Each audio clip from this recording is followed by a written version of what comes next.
Top quality और consistent performance के लिए सिर्फ सिल्वर पंप्स एंड मोटर्स, नाम याद रखना। વટવા બાદ હવે થલતેજમાં પણ પ્રજાના પૈસા વેડફાયા છે। થલતેજમાં પણ આવાસમાં તંત્રની લાલિયાવાડી સામે આવી છે। 1190 જેટલા આવાસની કામગીરી 3 વર્ષથી અધૂરી છે। કોન્ટ્રાક્ટર અધૂરી કામગીરી છોડીને ભાગી ગયો। 2021માં આ કામગીરી પૂર્ણ થવાની હતી, પરંતુ 2024 આવી ગયો, હજુ સુધી આ કામગીરી અધૂરી છે। સંઘાણી ઇન્ફ્રાસ્ટ્રક્ચર નામની એજન્સીને કામગીરી સોંપાઈ હતી। પ્લમ્બિંગ, પેવર બ્લોક અને ફ્લોરિંગના કામ હજુ પણ બાકી છે। થલતેજના વોર્ડ નંબર 3માં આ આવાસ બની રહ્યા છે।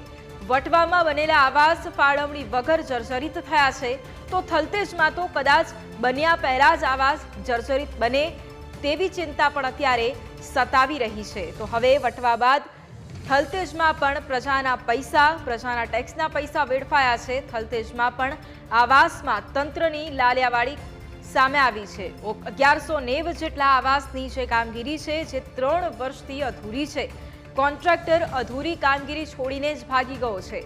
2021માં આ કામગીરી પૂર્ણ થવાની હતી, પરંતુ 2024 આવ્યો, પરંતુ છતાંય હજુ સુધી કામગીરી અધૂરી છે। સંઘાણી ઇન્ફ્રાસ્ટ્રક્ચર નામની એજન્સીને જે આ કામગીરી છે તે સોંપવામાં આવી હતી, પરંતુ હજુ પણ કામગીરી અધૂરી છે। એક તરફ વડાપ્રધાન નરેન્દ્ર મોદી ગરીબોને ઘર આપવાની વાત કરે છે, તો બીજી તરફ અમદાવાદ મ્યુનિસિપલ કોર્પોરેશનનું ભ્રષ્ટ તંત્ર કામ જે છે તે થવા નથી દઈ રહ્યું, અને જે પણ કંપનીઓને કોન્ટ્રાક્ટ આપે છે તેમની સામે કોઈપણ પ્રકારની કાર્યવાહી જે છે તે નથી કરવામાં આવતી। વટવામાં મકાનો જે છે તે ફાળવ્યા વગર જ જર્જરિત હોવાનું કહીને તોડી પાડવામાં આવ્યા છે, તો બીજી તરફ થલતેજમાં પણ 1100થી પણ વધારે મકાનો જે છે તે તૈયાર થવાના હતા, તે પણ હજુ સુધી તૈયાર નથી થઈ રહ્યા। હાલમાં મેં ઉપસ્થિત છીએ થલતેજ ખાતે આવેલા EWS આવાસ યોજનામાં વર્ષ 2019માં આ પ્રોજેક્ટ તૈયાર કરવામાં આવ્યો હતો, અને તેની કામગીરી 24 મહિનામાં પૂર્ણ કરવાની હતી। સમગ્ર કોન્ટ્રાક્ટ જે છે તે અમદાવાદ મ્યુનિસિપલ કોર્પોરેશને સાંગાની ઇન્ફ્રાસ્ટ્રક્ચર ઇન્ડિયા પ્રાઇવેટ લિમિટેડને આપ્યો હતો, અને તેમાં 43 બ્લોકમાં 1190 મકાનો જે છે તે તૈયાર થવાના હતા, પરંતુ આજે 2024 પણ પૂર્ણ થવાના આરે છે, ત્યારે મકાનો જે છે તે બનીને તૈયાર નથી, અને કોન્ટ્રાક્ટર જે છે તે અધૂરું કામ મૂકીને જે છે તે ચાલ્યો ગયો છે। જોઈ શકાય છે કે હાલમાં પણ અહીંયા મકાનો જે છે તે તૈયાર નથી, ટોયલેટ્સ જે છે તે બન્યા નથી, કિચન તૈયાર નથી, બારી બારણા જે છે તે પણ અહીંયા નાખવામાં આવ્યા નથી, કોઈપણ પ્રકારની કામગીરી જે છે તે કરવામાં આવી નથી। ફક્ત કામ જે છે તે અધૂરું મૂકીને જે સંઘાણી ઇન્ફ્રાસ્ટ્રક્ચર જે છે તે ચાલ્યું ગયું છે, અને તેના કારણે કોઈ લોકોને મકાન જે છે તે મળ્યા નથી। ગરીબ લોકો જે છે તે ઘરનું રાહ જોઈને બેઠા છે। ડ્રો પણ કરી દેવામાં આવ્યો હતો, પરંતુ હજુ સુધી જે કહી શકાય કે મકાન તૈયાર થયા નથી, ત્યારે તેને કઈ રીતે ફાળવવા તે પણ એક સૌથી મોટો પ્રશ્ન છે, અને સિક્યુરિટી પણ જે છે તે અહીંયા જોવા નથી મળી। એટલે વટવાની જેમ અહીંયા પણ ક્યાંક ને ક્યાંક બારી બારણા જે છે તે ચોરાઈ જવાની પણ દહેશત છે, ત્યારે અમદાવાદ મ્યુનિસિપલ કોર્પોરેશન જે છે તે આગામી સમયમાં શું કાર્યવાહી કરે છે તે જોવાનું રહે છે। કેમેરામેન સુરેશ રાજપૂત સાથે આશુતોષ ઉપાધ્યાય, ન્યૂઝ કેપિટલ, અમદાવાદ। તો બે અલગ અલગ દ્રશ્યો, એક તરફ વટવાના દ્રશ્યો કે જ્યાં માત્ર 2 દિવસ પહેલા જ જે પરિસ્થિતિ છે તે જોવા મળી હતી, જેમાં સ્ટેન્ડિંગ કમિટીના ચેરમેન છે તે પણ પોતાનો લૂલો બચાવ કરતા જોવા મળ્યા હતા। બીજી તરફ થલતેજના આ દ્રશ્યો છે કે જ્યાં પણ પ્રજાના પૈસા છે કે જે વેડફાયા છે, કારણ કે થલતેજમાં પણ જે આવાસમાં તંત્રની લાલિયાવાડી છે તે જોવા મળી રહી છે। 1190 જેટલા આવાસની કામગીરી 3 વર્ષથી અધૂરી છે। એક તરફ વટવામાં હજી સુધી ડ્રો પણ નથી કરવામાં આવ્યો, અને જે લાભાર્થીઓ છે તે વંચિત રહી ગયા છે।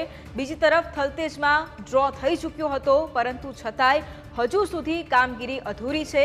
એક તરફ જર્જરિત મકાનો છે તેને તોડી પાડવા માટેની કામગીરી વટવામાં શરૂ કરી દેવામાં આવી છે, જ્યારે બીજી તરફ થલતેજમાં હજુ કામગીરી અધૂરી છે, પરંતુ જર્જરિત થવાની રાહ જોવામાં આવી રહી છે તેવું લાગી રહ્યું છે, કારણ કે જે કોન્ટ્રાક્ટર છે તે પણ કામ છોડીને ભાગી ગયો છે। 3 વર્ષથી આ કામગીરી અધૂરી છે। વટવામાં જે આસપાસના લોકો છે તે પણ સતત આક્ષેપ કરી રહ્યા છે।